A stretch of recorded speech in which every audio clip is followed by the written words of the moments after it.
اور ہمیشہ یہ سوچو کہ ہم اللہ کے سامنے ہمیشہ میدان محشر میں کھڑے ہوئے ہیں، اس کو نہ بھولیں۔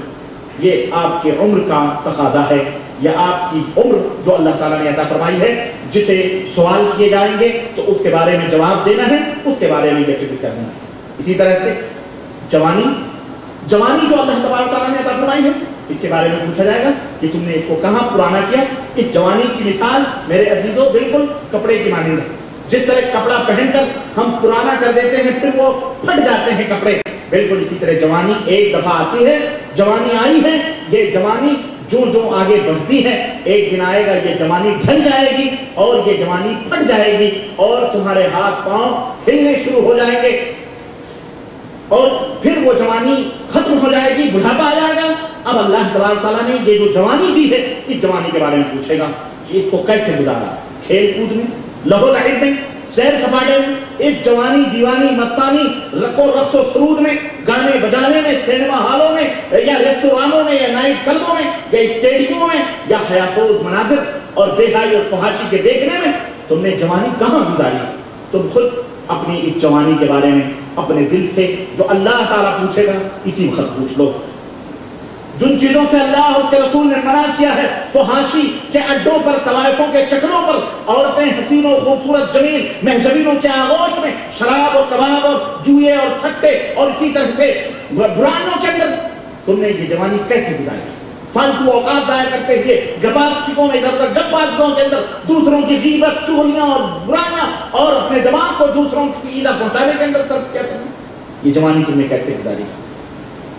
یا تم نے یہ جوانی اللہ کی توحید و سنت کے اوپر گزاری ہے، اللہ کی دعوت دینے پر، رسول اللہ صلی اللہ علیہ وسلم کی سنتوں کو عام کرنے پر، یہ رب ذوالجلال سے خوف اور ڈر رکھتے ہوئے، حرام کاموں سے دور رہتے ہوئے، آپس میں اخوت و محبت اور بھائی چارگی قائم کرتے ہوئے، رب کی اطاعت و فرمانبرداری، مخلوقات اللہ تبارک تعالیٰ کی جو مخلوقات ہیں ان کے ساتھ نیکی اور ہمدردی، آخر تم نے یہ جوانی کیسے گزاری ہے؟ ان دونوں چیزوں میں تم خود فیصلہ کرو۔ پھر کیا جواب دو گے اللہ تبارک تعالیٰ سے؟ نبی کریم صلی اللہ علیہ وسلم فرماتے ہیں، سنو، یہ جو میں نے میدان محشر کا مختصر سا شروع میں خاکہ چھیڑا ہے اور دیا ہے اور بتلایا ہے کہ اس دن یہ حالت ہوگی کہ لوگ اپنی ڈبکیاں لگا رہے ہوں گے، تو اس دن اللہ کے نبی فرماتے ہیں جس دن کوئی سایہ نہیں ہوگا اللہ کے عرش کے سائے کے سوا، میدان محشر میں کوئی سایہ چھاؤں نہیں ہوگی۔ اللہ تبارک و تعالیٰ اس دن 7 آدمیوں کو عرش کے چھاؤں کے نیچے جگہ ہے۔ اللہ، اب آپ سوچ رہے ہیں کہ ایسی جگہ آپ کو بھیجا جائے جہاں یہ بتلایا جائے کہ وہاں کچھ نہیں سوائے ایک جھاڑ کے، جس تک اگر تم پہنچ سکتے ہو تو پہنچ جاؤ، اور اس کے لیے تم ابھی سے تیاری کر لو تو یقیناً پہنچ جاؤ گے۔ تو آپ بتلاؤ، ایسے صحرا میں جانے سے پہلے آپ مکمل طور پر تیاری کر کے جائیں گے کہ نہیں جائیں گے؟ کیوں؟ وہاں تو بھٹک گئے تو جان چلی جائے گی، پیاسوں بھوکوں بھی بچوں سے بچھڑ جائیں گے، عزا کاری سے دور ہو جائیں گے، مر جائیں گے۔ اپنی زندگی کو بچانے کی خاطر تم سے کہا جائے کہ تم یہیں سے تیاری کر لو، تو صحرا میں جہاں جو جان لینے والا صحرا ہے وہاں تم پہنچ کر کے اس سائے کے نیچے پہنچ سکتے ہو، تو تم ابھی سے تیاری کر کے مکمل جاؤ گے کہ جاؤ گے؟ تیار ہو کے جاؤ گے۔ میرے عزیزو، ایسے ہی مثال اللہ کے نبی صلی اللہ علیہ وسلم فرما رہے ہیں کہ قیامت کے دن جب کہ سورج سوا نیزے پر ہوگا، لوگ پسینوں میں ڈبکیاں لگا رہے ہوں گے، کسی کو خبر نہیں ہوگی، زبانیں کتوں کی طرح باہر نکلیں گی، اور یہ جبڑے ہوں گے اوپر اور نیچے کے نیچے چڑھے ہوئے ہوں گے، لوگوں کی نگاہیں اوپر چڑھی ہوں گی۔ ایسے حالت میں کچھ ایسے بھی خوش نصیب اللہ کے بندے ہوں گے جہاں کوئی سایہ نہیں ہوگا، عرش اعظم کا سایہ ہوگا، اور اس کے نیچے اللہ تبارک تعالیٰ 7 آدمیوں کو جگہ عطا فرمائے۔ کتنے؟ 7۔ کون کون لوگ ہیں؟ سننا چاہیں گے آپ لوگ؟ اللہ تعالیٰ ہمیں ان 7 میں سے بنائے گے، آمین۔ آپ سب کو، ہم سب کو اللہ تبارک تعالیٰ قیامت کے دن اپنے عرش کا سایہ نصیب کرے۔ میرے عزیزوں، دعا کرتے رہو اور اس کے لیے تیار ہیں، تیار۔ کون لوگ ہیں وہ 7؟ اللہ فرماتا ہے، اللہ کے نبی فرماتے ہیں، الامام العادل، انصاف کرنے والا بادشاہ، انصاف کرنے والا حکمران، حاکم، وہ اللہ کے عرش کے سائے کے نیچے بلایا جائے گا، نمبر 1۔ اور سنو جوانوں، نوجوانوں، سنو، اللہ تعالیٰ کے نبی نے فرمایا وَشَابٌ نَشْعَ فِي عِبَادَةِ اللَّهِ، وہ نوجوان بھی کل عرش کے سائے کے نیچے بلایا جائے گا، اس کو کھڑا کیا جائے گا جس کی جوانی اللہ کی عبادت و بندگی میں۔ اور سنو، عبادت و بندگی کا مطلب آپ ہرگز یہ نہ سمجھو کہ بغل میں مصلح اور لوٹا لے کر تسبیح لے کر کسی گوشے میں کسی صحرا میں پہنچا، یہ اللہ کی بندگی کا مطلب نہیں۔ یہ اللہ کی بندگی کا مطلب یہ نہیں ہے جس کو بعض جاہل طبقہ کے لوگوں نے سمجھا ہوا۔ اللہ کی بندگی، اللہ کی قسم، تم حلال کھاؤ، حرام سے بچو، اور پانچوں وقت کی نماز وقت کے اوپر ادا کرو، شرک نہ کرو، بدعت نہ کرو، اور پانچوں وقت نماز کی ادائیگی کرو، فرائض کی ادائیگی کرو، یہ سب سے بڑا عمل ہے جو اللہ کو خوش کر دینے والا ہے۔ تم نماز پڑھنے کے بعد میں جو بھی عمل کرو گے، اللہ تعالیٰ تمہارے ان اعمال کو اجر و ثواب میں تقسیم فرمائے گا۔ نبی کریم صلی اللہ علیہ وسلم صحابہ کے جھروٹ میں بیٹھے ہوئے ہیں، ایک شخص بیچارہ صحابی پسینے سے چھلابور لکڑیوں کے گٹھر لا رہا ہے، بیچ رہا ہے، پھر لا رہا ہے، پھر بیچ رہا ہے، دوڑ دھوپ میں مشغول ہے۔ صحابہ کرام جو نبی کے ارد گرد بیٹھے تھے، انہوں نے کہا کہ اللہ کے نبی، اس بندے کو دیکھو، دنیا سمیٹنے میں اتنا مشغول ہے، دنیا کمانے میں اتنا مشغول ہے، اتنی جدوجہد کر رہا ہے، اس کا کیا ہوگا؟ اللہ کے نبی صلی اللہ علیہ وسلم نے کیا فرمایا؟ رحمت کائنات ارشاد فرماتے ہیں میرے صحابہ، اللہ کی قسم، اگر یہ روزی اس لیے اکٹھا کر رہا ہے تاکہ اپنی اور اپنے بال بچوں کے پیٹ کو بھر سکے، اتنی عزت و آبرو بچا سکے، اللہ کی عبادت و بندگی کے لیے قوت حاصل کر سکے، تو اس کی یہ مشقت بھی اللہ تعالیٰ عبادت میں کرتی ہے۔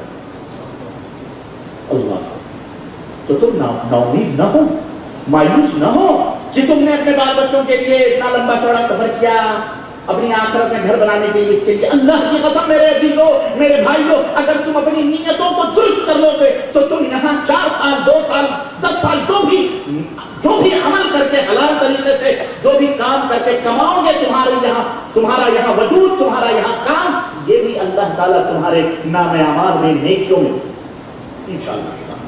نیتوں کو درست کر، نیتوں کو، اور نیت کیا کر لو، اے اللہ یہ کمائی سے یہ کما رہے ہیں تاکہ تیری عبادت کر سکیں، عزت و آبرو بچا سکیں، کسی کے سامنے ہاتھ نہ پھیلا سکیں، کسی کے بھکاری نہ بن سکیں، اے اللہ اس لیے تاکہ میری کمائیوں سے غریب، مسکین، بیوہ، یتیم جو بھی معاشرے میں ہیں میں ان کی مدد کر سکوں، مجھے اتنی دے دے کہ میں ان کے لیے ان کی حاجتوں کو پوری کر سکوں، وہ ان کے درد کا مسیحا بن جاؤں۔ نیتیں صحیح کر لو، انشاءاللہ تمہاری یہ محنتیں ضائع نہیں ہوں گی، یہ بھی تمہارے اجر و ثواب میں لکھا جائے گا۔ اللہ کے نبی فرماتے ہیں، امام کائنات کا ارشاد ہے، حتی اللقمۃ التي تلقی فی فم زوجتک فہی صدقہ، وہ لقمہ، وہ روٹی کا ٹکڑا جو تم اپنی بیوی، اپنے بچوں کے منہ میں ڈالتے ہو محنت و کمائی کر کے، اللہ اس کا بھی اجر تمہارے نام اعمال میں دے گا۔ سوچ لو، اس لیے عبادت کا مفہوم آپ ہرگز یہ نہ سمجھو کہ جناب عالی کامیاب وہی ہیں جو مصلے اور لوٹے اور تسبیح لے لے کر جا کے صحرا میں اور دریا میں اور جنگلوں میں، بیابانوں میں بیوی بچوں کو لاد مار کر چھوڑ کر، ماحول، معاشرہ، سماج چھوڑ کر، اور جا کر کے عبادت و بندگی کے نام پر ادھر ادھر ڈھونگ دھتورے کرتے ہیں۔ نہ، یہ عبادت نہیں۔ سمجھ آ رہی کہ نہیں آ رہی ہے؟ بولو مسلمانوں، سمجھ آ رہی کہ نہیں آ رہی ہے؟ شاب نشا فی عبادت اللہ، وہ نوجوان بھی اللہ کے عرش کے سائے کے نیچے ہوگا جس کی جوانی، جس کی نشاط شروع سے لے کر اخیر تک اللہ کی عبادت و بندگی میں تھی۔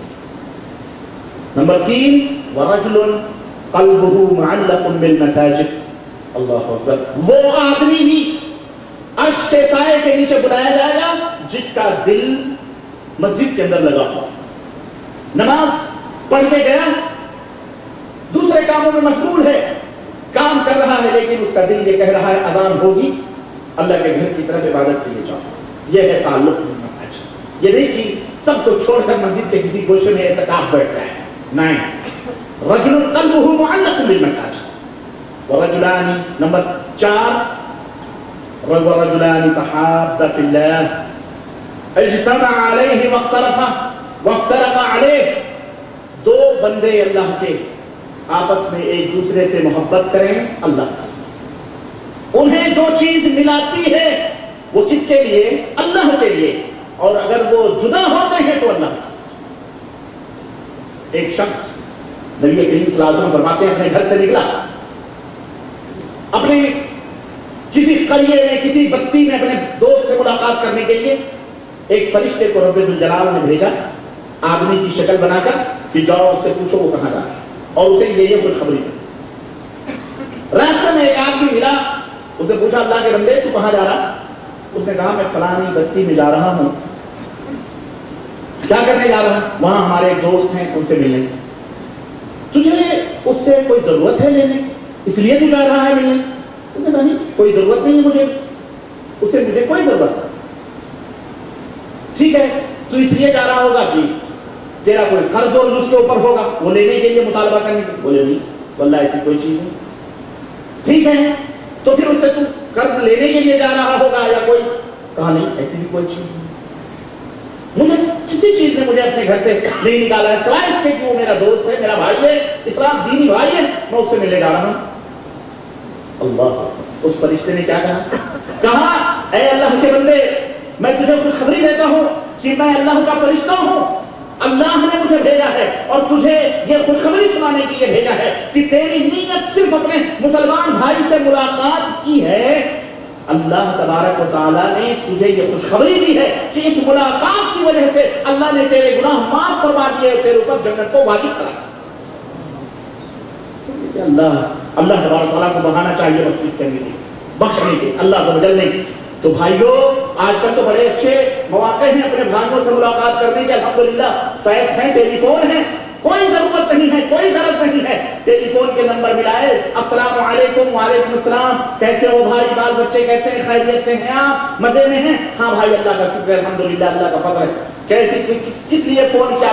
نہیں کچھ نہیں، بس صرف حال چال معلوم کرنے کے لیے کہ آپ کے بال بچے کو آپ دیکھیں جنت کے مستحق ہو رہے ہیں، ہے کہ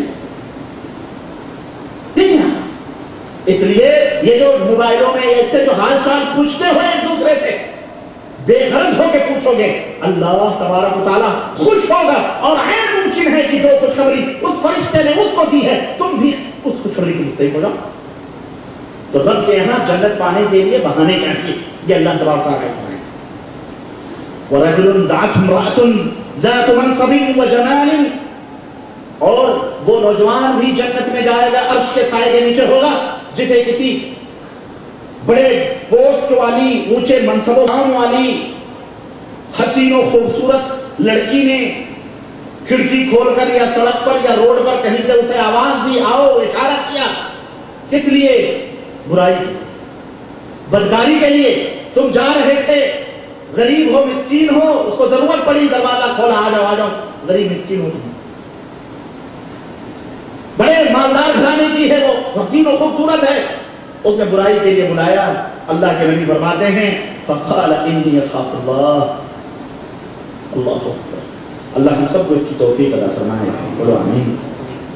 تو اس بڑے منصب والی حسین و خوبصورت لڑکی جو اسے برائی کی طرف بلا رہی ہے، جب اسے آواز دے تو اسے کہہ دے کہ میں اللہ سے ڈرتا ہوں، میں اللہ سے، کتنی بڑی بات ہے یہ چھوٹی نہیں ہے۔ اللہ یہ جذبہ ہم سب کے دلوں میں پیدا کرے، میں اللہ سے ڈرتا ہوں۔ اللہ فرماتا ہے، اللہ کے نبی فرماتے ہیں کہ کل عرش کے سائے کے نیچے ڈھونڈ کر اسے ملا۔ وَرَجُلٌ تَصَدَّقَ بِصَدَقَةٍ فَأَخْفَاهَا، وہ آدمی بھی عرش کے سائے کے نیچے ہوگا، چھٹا، جس نے صدقہ اور خیرات کیا تو بڑے چھپا کر اس طرح کیا، حتی لا تعلم شمالہ ما تنفق یمینہ، یہاں تک کہ اس داہنے ہاتھ سے دیا بائیں کو خبر ہی نہیں ہوئی کہ اس نے کیا دیا، کتنا دیا۔ 10 ریال 200 500 دے کر کے اخباروں میں ناموں کی امید نہ کرو، زمینیں وقف کر کے کسی کو دے کر اللہ کی راہ میں، مسجد کے لیے، مدرسے کے لیے، کسی کے لیے، غریب مسکین بیوہ کے لیے چھپا کر کے دے دو، نام تک نہ لیا جائے، پوچھے نہیں، کہہ دو کسی فائدے خیر میں دیا ہے، اپنا نام تک نہ ظاہر، ضرورت سمجھ آئی؟ ایک طرح سے صدقہ اور خیرات کرو، پتہ نہ چلے کہاں سے آیا، کس نے کیا۔ ایسا آدمی بھی کل عرش کے سائے کے نیچے۔ ورجل، اور آخری 7واں، ذکر اللہ خالیا، اللہ، وہ آدمی بھی عرش کے سائے کے نیچے بلایا جائے گا جو تنہائی میں اللہ کا ذکر کرے یا اللہ کا ذکر سنے یا اللہ کی کوئی بات